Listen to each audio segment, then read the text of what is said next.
saya Bapak Arthur Zulkarsa Numaya. Nah, di sini aku akan membahas tentang bab 3, di mana judulnya adalah sistem intrusi di kawasan Asia Tenggara. Sistem intrusi merupakan salah satu faktor yang paling penting di kawasan Asia yang menyelenggarakan sistem inklusif di Asia Tenggara. Ada 3 negara, yaitu Amerika Serikat, China, dan juga Australia. Oke, selanjutnya aku akan membahas tentang sistem intrusif Amerika Serikat.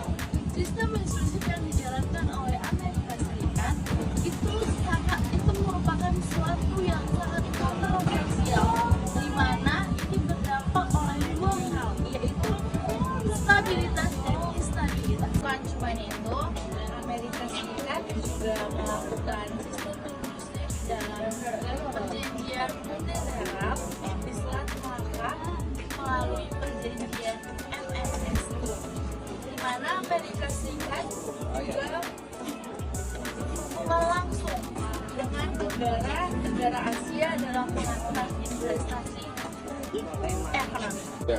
Nah, di sini juga saya akan membahas tentang kawasan Asia Tenggara pada peraturan bilateral. Kita dapat melihat itu pada konteks MSSI, di mana peraturan bilateral itu dapat ditelusuri di Filipina, Thailand, dan juga di Singapura. Energy Information Administration menginformasikan bahwa Selat Malaka adalah satu dari 7 lautan terpanjang atau terpenting bagi percaturan ekonomi dan politik global. Dikatakan bahwa selain sangat kaya akan sumber daya alam, Selat Malaka juga merupakan the heart of sea atau jantung utama penghubung komunikasi dan navigasi pelayaran kapal. Kapal dunia yang tidak hanya penting bagi masyarakat atau negara sekitarnya, tapi juga penting bagi negara-negara pengguna di luar kawasan.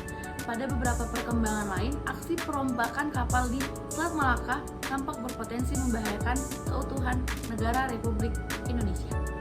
Wilayah Negara Kesatuan Republik Indonesia atau NKRI, berbagai kasus perampokan kapal yang terjadi yang berkaitan langsung dengan kelompok separatisme atau pemberontak gerakan Aceh yang disingkat dengan GAM atau GAM. Sebagai dalangnya, GAM itu memiliki contoh perampokan kapal tanker MV Pematang pada tanggal 10 Juli 2004 yang dilakukan sekelompok perampok asal Aceh. Pemimpin aksi perampokan tersebut bernama Chairir yang tercatat sebagai Panglima Laut GAM Komando Wilayah Paluak, Aceh Timur. Terdapat pula kasus penyandaran kapal tanker Tri Samudra yang kemudian diketahui yang dilakukan langsung oleh anggota GAM. Tahun 2005, dalam forum Sanggi di Singapura yang membahas tentang Enhancing Marine Security Cooperation di Laut Asia Pasifik, Indonesia kembali mengusik tentang memperluas kerangka kerjasama patroli laut terkoordinasi teritorial dalam kerangka MSSI dengan mengajak aktor-aktor negara pengguna seperti Amerika Serikat, China, Jepang, Korea Selatan, dan Australia, serta negara-negara pengguna non-tepi pantai lainnya untuk turut berpartisipasi dalam penanganan perampokan kapal di Selat Malaka.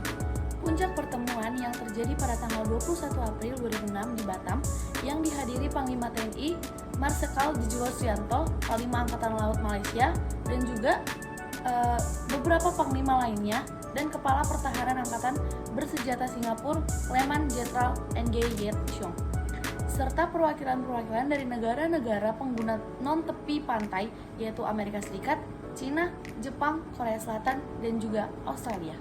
Negara Indonesia, Malaysia, dan Singapura berperan untuk melakukan tindakan pencegahan dan upaya polisional melalui operasi keamanan dengan penangkapan dan sweeping.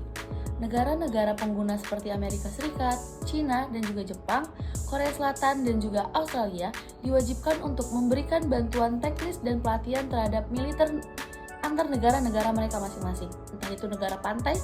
Selain itu, segala tindakan pengamanan yang dilakukan dalam penerapan MSSI juga diharuskan untuk menjunjung tinggi hukum internasional, terutama dalam prinsip-prinsip UNCLOS 1982 mengenai regulasi kegiatan-kegiatan pengamanan bersama berlandaskan koordinasi. Perjanjian ini mengizinkan Angkatan Perang Amerika Serikat memakai pelabuhan Angkatan Laut dan juga lapangan udara militer Singapura sebagai basis operasi.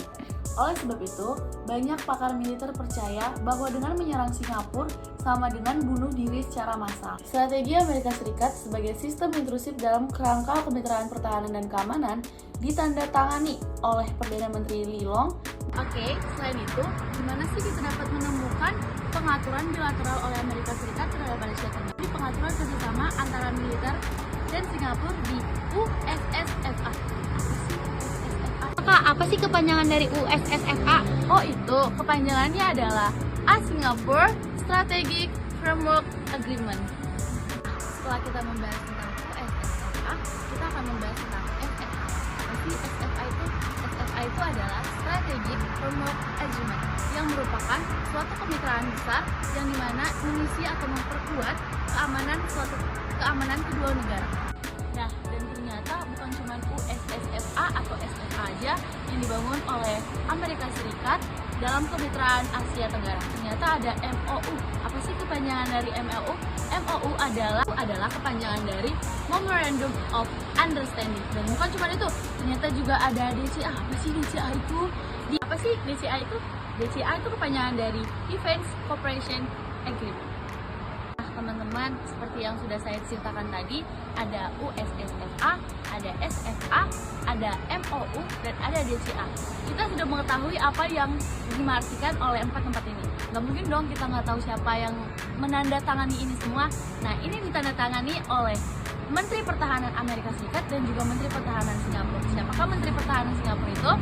Yang menandatangani itu adalah di Menteri Singapura itu ada Teo Chee Han, dan sedangkan di Amerika Serikat itu ada Donald Rumsfeld. Mereka berdua menandatangani itu di bawah payung kerangka kerjasama strategis. Di Singapura, ternyata Filipina juga memiliki pengaturan pertahanan dengan Amerika Serikat loh. Bahkan mereka memiliki hubungan yang sangat dekat perihal menyangkut tentang bilateral pertahanan. Dua negara ini sepakat melakukan renegosiasi kerjasama pertahanan dan keamanan di perairan teritorial Filipina, termasuk sekitar Laut Cina Selatan. Penandatanganan perjanjian ini ternyata memiliki atau mendapatkan kesepakatan, yaitu Treaty Offensive Cooperation and Security pada tahun 1991 di Manila. Berdasarkan perjanjian tersebut, Amerika Serikat akan menggunakan pangkalan Laut Sabik sebagai pangkalan militer Amerika Serikat selama 10 tahun dengan bayaran setiap tahunnya sebesar $203 juta. Perjanjian fakta militer ini mengatur tentang kehadiran pangkalan militer Amerika Serikat di Filipina dan merupakan dasar dalam perjanjian-perjanjian selanjutnya. Program ini adalah bagian utama kegiatan rebalancing atau penyiimbangan kembali kekuatan strategis pemerintahan Presiden Obama di kawasan Asia Pasifik, khususnya untuk bidang investasi ekonomi. Setelah Singapura, Malaysia, dan juga Vietnam, selain itu Obama juga mengatakan bahwa lebih besar kerjasama antara pasukan Amerika dan Filipina akan meningkatkan kemampuan kedua negara ini dalam berlatih, uji coba, dan juga beroperasi satu sama lain, serta merespon lebih besar kerjasama antara pasukan Amerika dan Filipina akan meningkatkan kemampuan kedua negara ini dalam berlatih, uji coba, dan juga beroperasi satu sama lain, serta merespon sebagai tantangan lebih cepat. Amerika Serikat juga melakukan sistem inklusif di kawasan Asia Tenggara dengan menjalin kerjasama dengan organisasi regional Asia Tenggara, yaitu ASEAN, dalam bidang investasi ekonomi. Investasi tersebut dapat meningkatkan hubungan kawasan Asia Tenggara dan Amerika Serikat.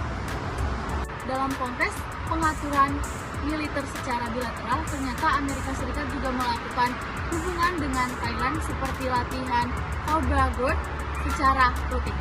Kerjasamanya itu adalah Trade and Investment Framework Agreement between the United States of Amerika Serikat juga menjalankan perannya sebagai sistem intrusif dengan membentuk Trans-Pacific Partnership atau TPP. Negara kawasan Asia Tenggara pertama yang menjadi anggota TPP pada bulan Maret 2010 adalah Singapura. TPP merupakan kebijakan dengan prioritas tertinggi untuk mendorong perbaikan ekonomi melalui peningkatan ekspor serta pembukaan lapangan kerja baru. Setelah Singapura menjadi negara pertama di TPP, Malaysia dan Vietnam menyusul pada tahun 2010, menjadikan sudah 3 negara Asia Tenggara yang menjadi anggota TPP. Terbitnya 2023, sistem inklusif dari 2015 sampai 2023. Nah, sedangkan kalau Amerika Serikat dan rezim kebenaran dan yang kedua adalah neoliberalisme, itu adalah satu rangkaian riset yang kemudian dipecah menjadi 2 karena saking tebalnya kurang lebih 700 halaman, jadi dipecah menjadi 2. Satu dunia neoliberalisme, satu Amerika Serikat dan rezim kebenaran. Dan Nah, teman-teman, di sini kita sudah mengetahui banyak hal yang dilakukan oleh sistem inklusif Amerika Serikat yang melakukan banyak banget kerjasama di berbagai negara seperti Singapura, Filipina, Thailand, dan juga Vietnam. Oke, setelah kita mengetahui semua, maka berakhirlah sudah review saya. Saya Angel Sari Bako pamit undur diri. Jika ada kesalahan dalam melakukan review tersebut, mohon maaf. Sampai ketemu lagi. Bye.